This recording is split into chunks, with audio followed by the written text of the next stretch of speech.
ऑलरिश media presents दिलखुलास कट्टा कट्टा तुमचा आमचा. नमस्कार. ऑलरिश मीडियाच्या दिलखुलास कट्टा या कार्यक्रमात मी गोकुल आपल्या सगळ्यांचं अगदी मनस्वी स्वागत करतो. मित्रांनो, दिलखुलास कट्ट्यामध्ये आपण टप्प्याटप्प्यानं शहरातील जिल्ह्यातील काही अशा निवडक व्यक्तिमत्वांना इथं बोलवत असतो जेणेकरून त्यांच्याकडनं आपल्याला काही घेता येईल, समाजाला देखील काही ऐकता येईल. आज आपण आपल्यासोबत जे एक व्यक्तिमत्व आहे, जे तरुण आहे तुमच्या माझ्यासारखं, राजकारणामध्ये देखील सक्रिय आहेत.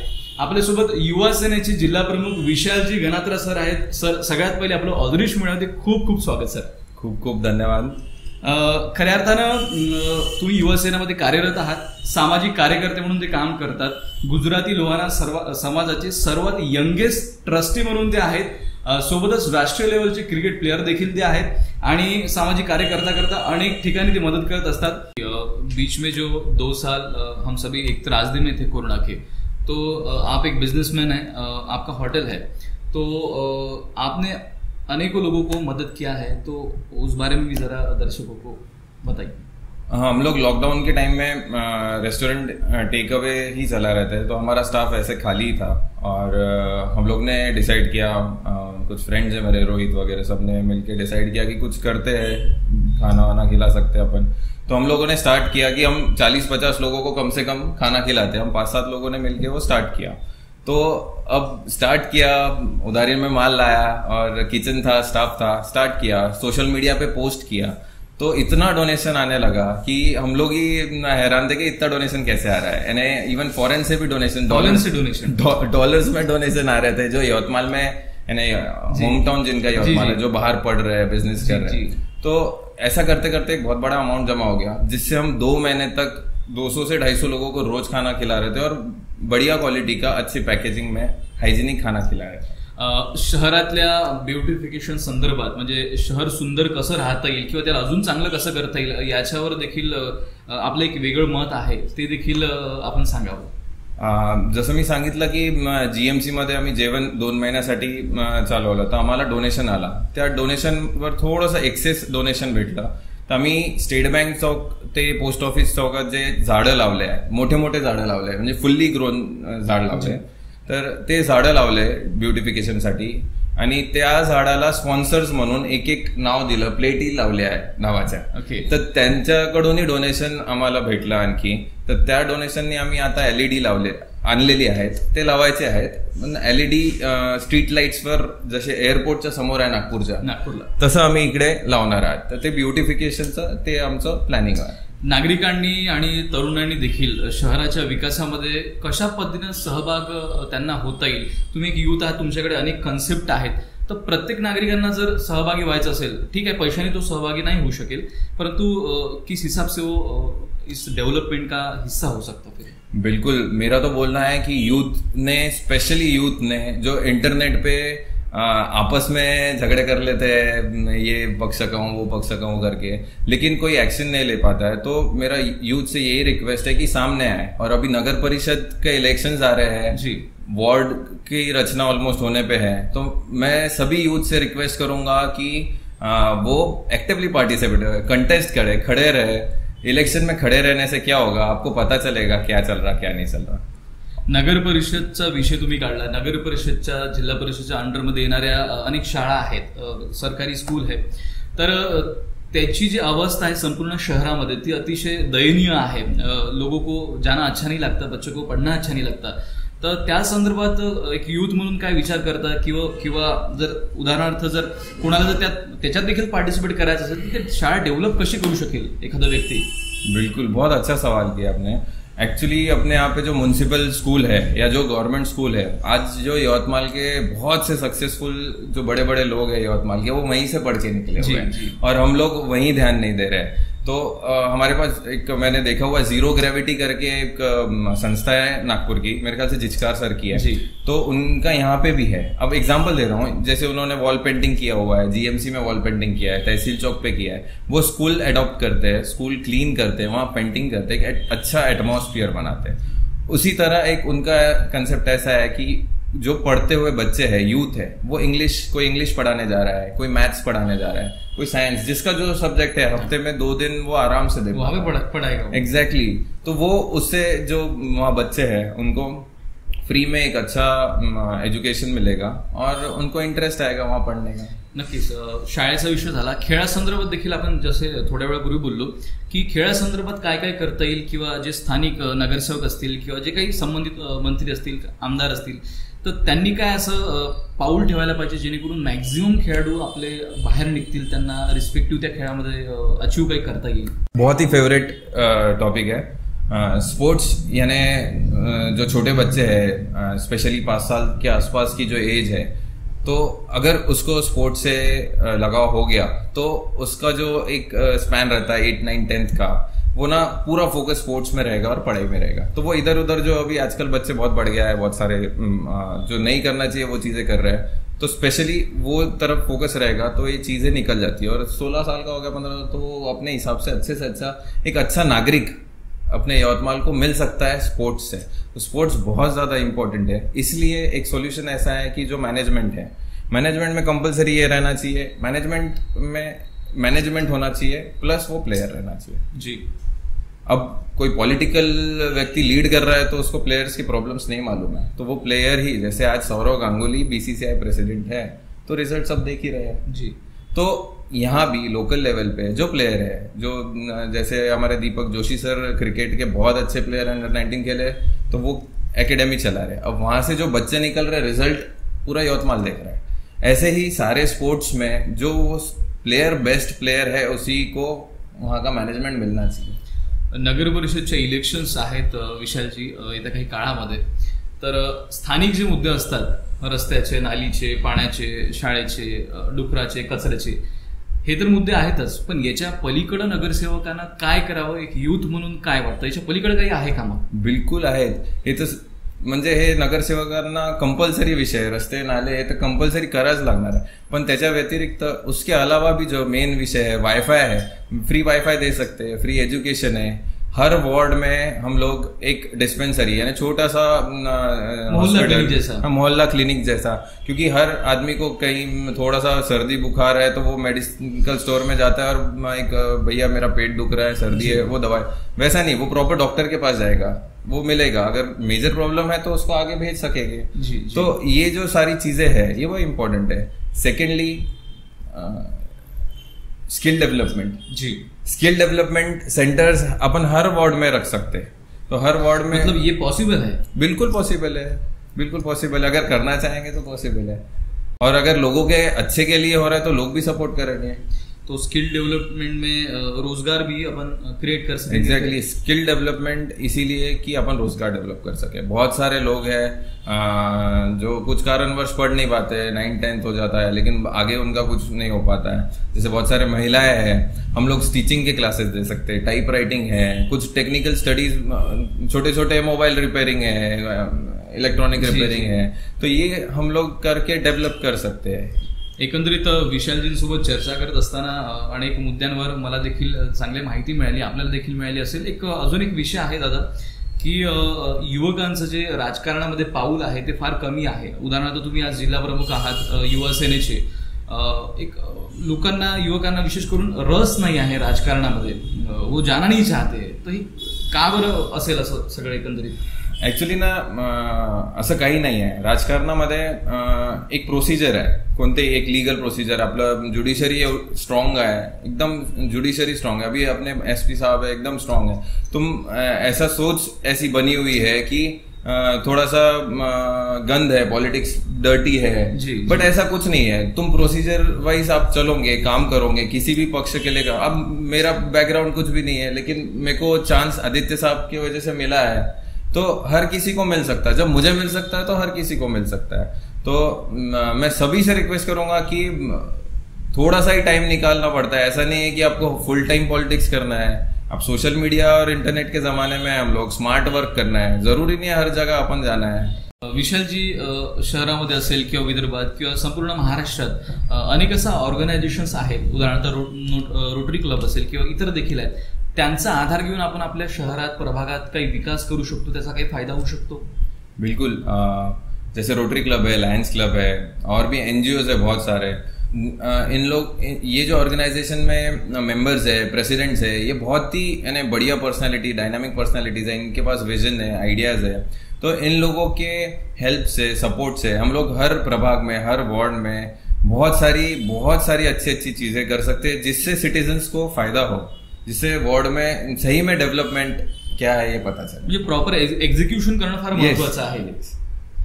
आणि सोबतच तरुणांचं मिसमॅनेजमेंट हा एक देखील एक विषय आहे दादा, की मध्यंतरी जसं कोरोना काळामध्ये कलेक्टर साहेब आदेश काढत होते की आजपासून हे चालू राहील, हे बंद राहील, या गोष्टी तुम्ही फॉलो करा, आणि ते होत देखील होतं फॉलो.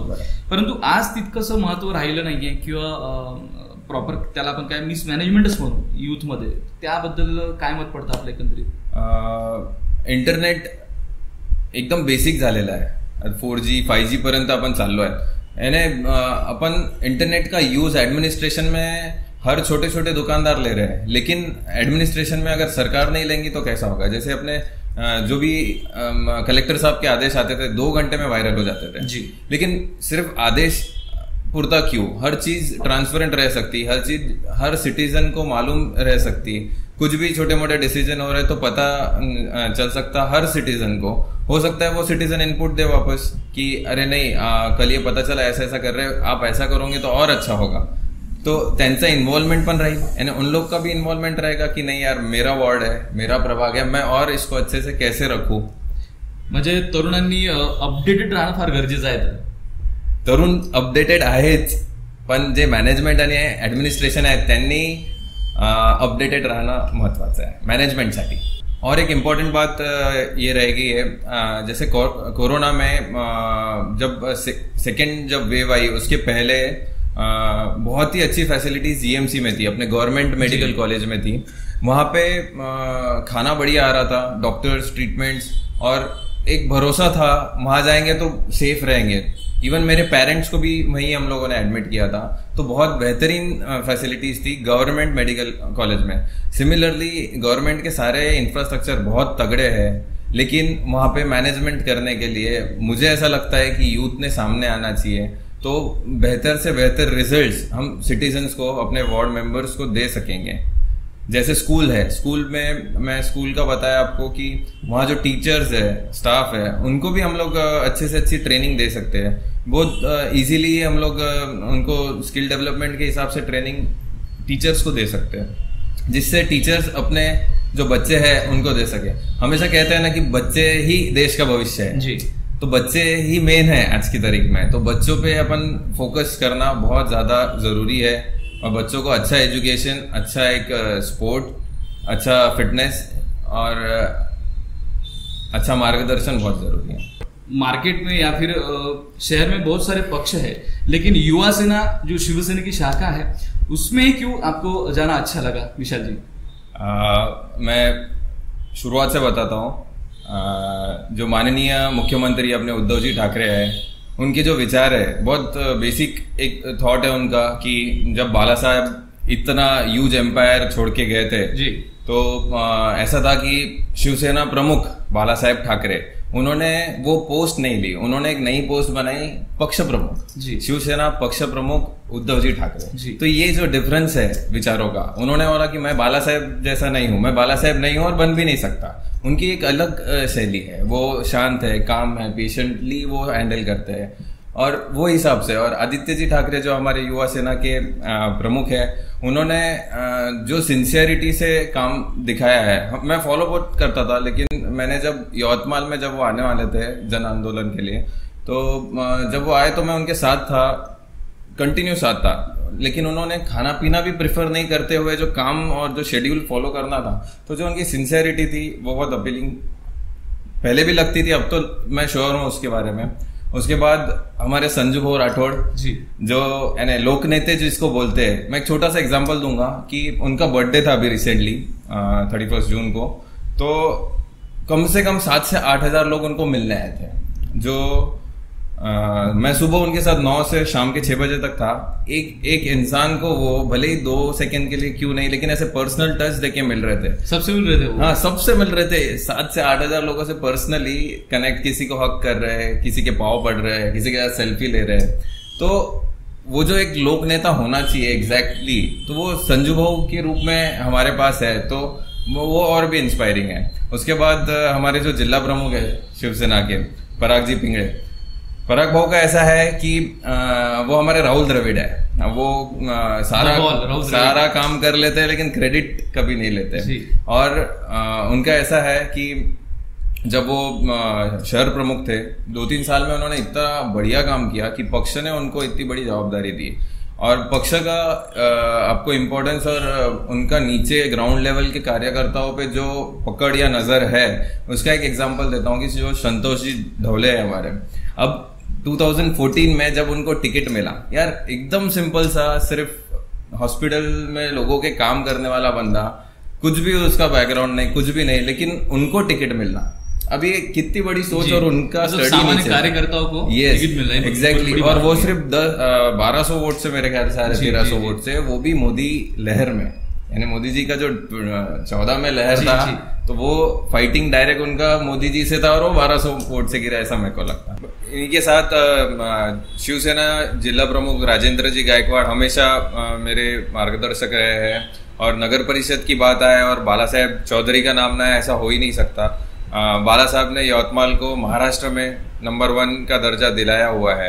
इसी के साथ युवा सेना का जो एक फॉर्मेट है वो मैं बताना चाहूंगा कि हमारे जो विस्तारक है दिलीप भैया गुगे, ये आदित्य साहब के ऑलमोस्ट राइट हैंड है। उन्होंने जो हमको विस्तारक एग्जैक्ट उसका मीनिंग समझाया है कि पक्ष कैसे बढ़ाना, युवाओं को कैसे युवा सेना में इन्वॉल्व करना, वो हिसाब से ही उन्होंने मेरे बहुत सारे इंटरव्यूज लिए, उसी के बाद उन्होंने हमको सिलेक्ट किया हुआ है। तो मैं इन सभी का बहुत बहुत शुक्रगुजार हूँ और इसीलिए मैं आज शिवसेना में हूँ।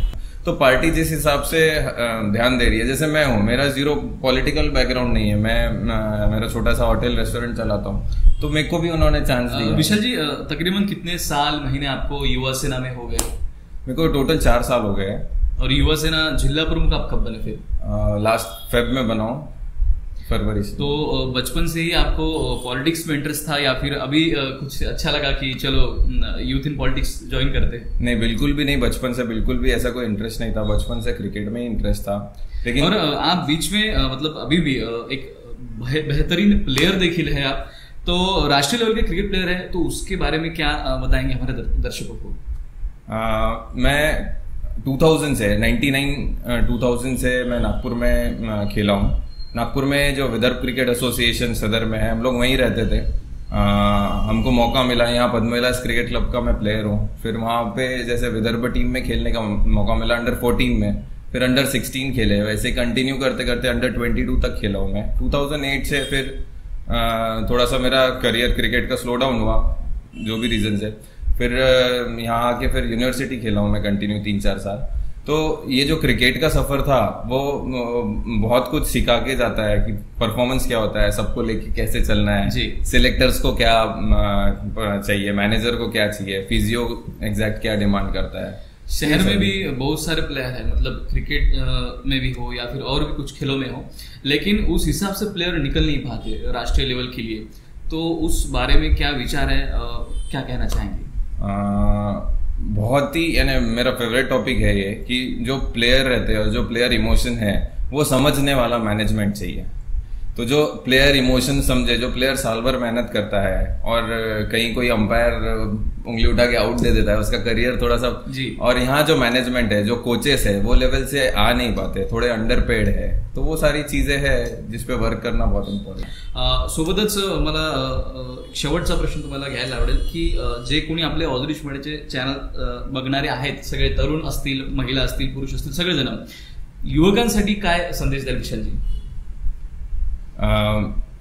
नगर परिषद येत आहे जी, वॉर्डाचे इलेक्शन आहेत, कोणालाही इंटरेस्ट असेल तर समोर येऊन कोणत्याही पक्षापासून तुम्ही उभे राहा, लढा आणि अनुभव करा कि काय है काय नहीं। इस बार जीतोगे हारोगे वो अलग विषय है, लेकिन आपको सब पता चलेगा इन एंड आउट क्या इलेक्शन का चल रहा है। आज पता चलेगा, 5 साल बाद आप वापस उसमें इंटरेस्ट ले सकते। हो सकता आपकी वजह से 15 लोग और जुड़े अच्छे, जो एजुकेटेड और अच्छा मैनेजमेंट स्किल है, जो अपने को एडमिनिस्ट्रेशन के लिए मैनेजमेंट स्किल बहुत जरूरी है। अब वैसे लोग आएंगे तो ही डेव्हलपमेंट, सही मात्रा में डेव्हलपमेंट आपण कर पाएंगे। नक्कीच। तर म्हणजे विशालजींनी एकंदरीत सर्वांगीण विषयांवर आज चर्चा केली। शहराचा विकास असो, सौंदर्यीकरण असो, युवकांनी राजकारणामध्ये येण्याचं कारण असो, त्यानंतर पॉलिटिक्समध्ये येऊन काय काय करू शकतो हे देखील दादांनी सांगितलं. आणि दादांचं कुठलंही बॅकग्राऊंड पॉलिटिकल नसताना देखील आज ते युवा सेनाच्या जिल्हा प्रमुख पदावर आहेत, जे फार मोठं पद आहे. चॅनलला सबस्क्राईब तर तुम्ही नक्की करताच, कधी कधी विसरता. आणि ऑलरिश मिळण्याचे दिलखुलास कट्टा जर आवडला असेल तर हा व्हिडिओ जास्तीत जास्त लोकांपर्यंत शेअर करा, युवकांपर्यंत जास्तीत जास्त शेअर करा. दादा ऑलरिश मिळण्यासोबत बोलल्याबद्दल खूप खूप मनस्वी धन्यवाद.